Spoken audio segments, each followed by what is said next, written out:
La Tunisie, vainqueur de la CAN en 2004 à domicile, ça reste un des meilleurs moments historiques de l'histoire du football africain et de la CAN. Salut à tous les amis, j'espère que vous allez tous très bien. Moi ça va très bien, très content de vous retrouver. Et comme vous l'avez deviné, on va parler de la Tunisie, vainqueur de la CAN en 2004 à domicile. C'était il y a 20 ans déjà. Et je me suis dit, pourquoi pas revenir sur le parcours historique de la Tunisie en 2004, qui reste un des moments mémorables de l'histoire du football africain et de la CAN. Et juste avant de démarrer, n'hésitez pas à vous abonner et cliquer sur la petite cloche pour être informé de la sortie des prochaines vidéos, car ça aide beaucoup à continuer à faire grandir la chaîne et ça aide beaucoup pour le référencement, c'est très important. Et aussi, n'hésitez pas à vous abonner. N'hésitez pas à me suivre sur mes réseaux sociaux, Facebook, Instagram, YouTube, X, alias Twitter. Et cette fois-ci, c'est parti, ça démarre. Au début d'année 2004, la Tunisie, avant l'organisation de sa CAN, la Tunisie fait une très belle préparation avec des matchs amicaux vraiment avec de très très bons résultats face à de grandes nations mondiales notamment. Et quelques mois plus tard, on arrive en quelques semaines plus tard, on arrive au début d'année 2004 où la Tunisie va organiser sa CAN. Et cette équipe des Aigles de Carthage aura des grands joueurs comme Hatem Trabelsi, qui a connu une grande carrière à l'Ajax Amsterdam et à Manchester City, Radi Jaidi, le recordman de sélection en équipe tunisienne, Khaled Badra, Bouazizi, Jawar Mnari, Mehdi Nafti, Ziad Jaziri et deux joueurs qui sont brésiliens naturalisés tunisiens, José Clayton et aussi surtout Francilio dos Santos, qui a le buteur du FC Sochaux, qui a connu une superbe année 2004 avec la CAN remportée avec la Tunisie et la Coupe de la Ligue remportée avec le FC Sochaux. Et d'ailleurs, si vous n'avez pas vu la vidéo sur Francilio dos Santos, j'avais consacré une vidéo la semaine dernière. N'hésitez pas à aller la voir si vous n'avez pas encore vu la vidéo. Et la Tunisie démarre la phase de groupe de sa CAN, avec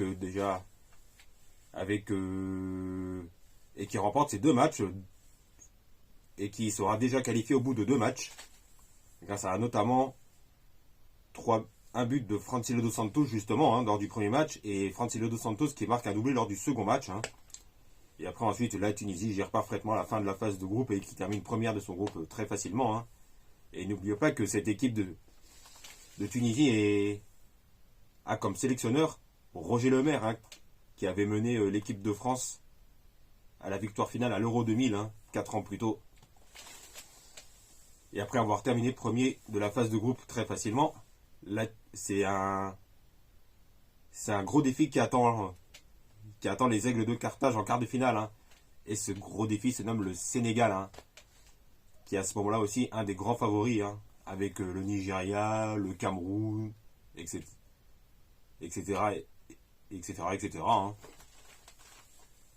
Et quand on voit qu'en face de la Tunisie, il y a le Sénégal avec des grands joueurs qui évoluent dans des grands clubs européens, avec Tony Silva, Ferdinand Coly, Omar Daf, Lamine Diatta, et aussi El Hadji Diouf, Henri Camara.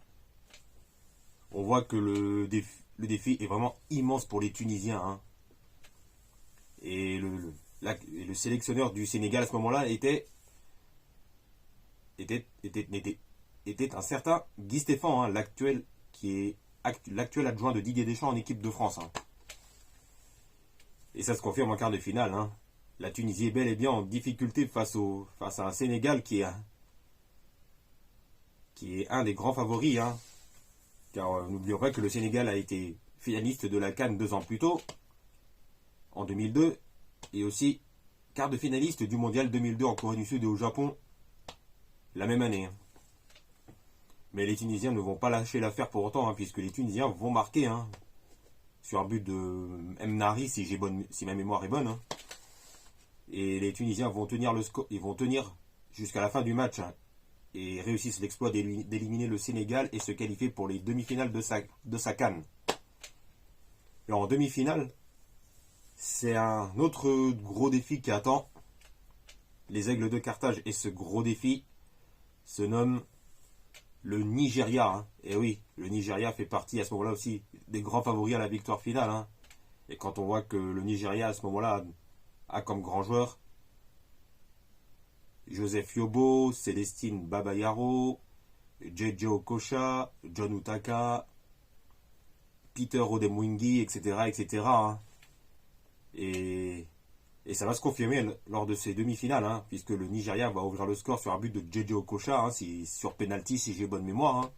Il me semble que c'est ça. Dites-moi en commentaire si c'est bien sur penalty que JJ Okocha marque le but de l'ouverture du score pour les Super Eagles.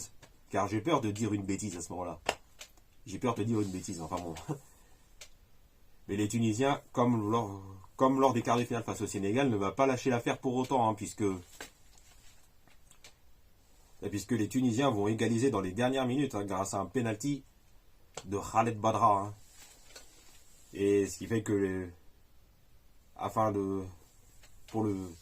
d'égaliser, et ce qui va mener les deux équipes en prolongation. Après, le score ne bouge plus et la Tunisie va réussir à se qualifier pour la finale en éliminant le Nigeria au tir au but. Et là, le sacre historique se rapproche pour les Tunisiens chez eux, ce qui est déjà historique.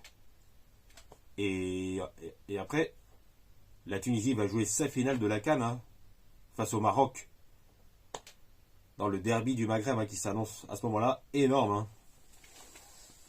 Et surtout, là aussi, c'est un autre gros défi qui attendent les Tunisiens chez eux face au Maroc. Car on voit qu'en face, c'est quand même le Maroc de la grande époque, avec Talal El Karkouri, Mustapha Hadji, Marwan Chamak, et aussi un certain Walid Regragui à l'époque. Oui. Et il y avait aussi dans cette équipe du Maroc en 2004 un certain Walid Regragui, qui est l'actuel sélectionneur de l'équipe des Lions de l'Atlas. Et Roger Lemaire peut compter sur son effectif qui est redoutable, qui a été vraiment au top jusque-là. Et j'ai oublié de le dire dans cette vidéo, il y a aussi dans cette équipe de Tunisie en 2004 Selim Benachour. Et ça parle aux... Et ça, les supporters parisiens comme moi s'en rappellent très très bien et le connaissent très bien. Et la Tunisie va participer à sa finale chez elle face au Maroc dans le derby du Maghreb. Et c'est Francisco dos Santos qui va ouvrir le score pour les Aigles de Carthage en tout début de match. Mais ensuite, quelques minutes, vers la toute fin de première période, les Marocains vont égaliser. Et le score sera de 1-1 à la mi-temps. Et en seconde période, les Tunisiens vont marquer le second but qui leur offre l'avantage. Et ensuite, le score ne bougera plus. Et la Tunisie gagne la CAN chez elle en 2004, ce qui est un grand moment historique dans l'histoire du football africain et de la CAN en général, et de la CAN. Et ce qui fait que, et du coup, Roger Lemaire est devenu le premier sélectionneur à remporter 2 titres internationaux avec 2 sélections différentes. L'Euro 2000 avec l'équipe de France et la CAN 2004 avec la Tunisie. Et depuis que la Tunisie a remporté la CAN chez elle à domicile en 2004, il y a 20 ans déjà, les 2 équipes ont gagné la CAN à domicile, l'Égypte en 2006 et la Côte d'Ivoire cette année récemment. Bon voilà les amis, je crois que c'est tout pour aujourd'hui. Et ça m'a fait plaisir d'avoir fait cette vidéo avec vous afin de parler de la victoire historique de la Tunisie, gagnant de la CAN 2004 chez elle à domicile, car ça reste un des grands moments de l'histoire de la CAN et du football africain. Et vu que ça fait 20 ans déjà, j'avais envie de faire cette vidéo avec vous, et ça m'a fait plaisir encore une fois. Bon voilà les amis, je crois que c'est tout pour aujourd'hui. N'hésitez pas à vous abonner et cliquer sur la petite cloche pour être informé de la sortie des prochaines vidéos afin de continuer à faire grandir la chaîne. Et ça aide beaucoup pour les référencements, ça c'est très important. Et n'oubliez pas les amis, on se retrouve très vite pour parler de football et de catch.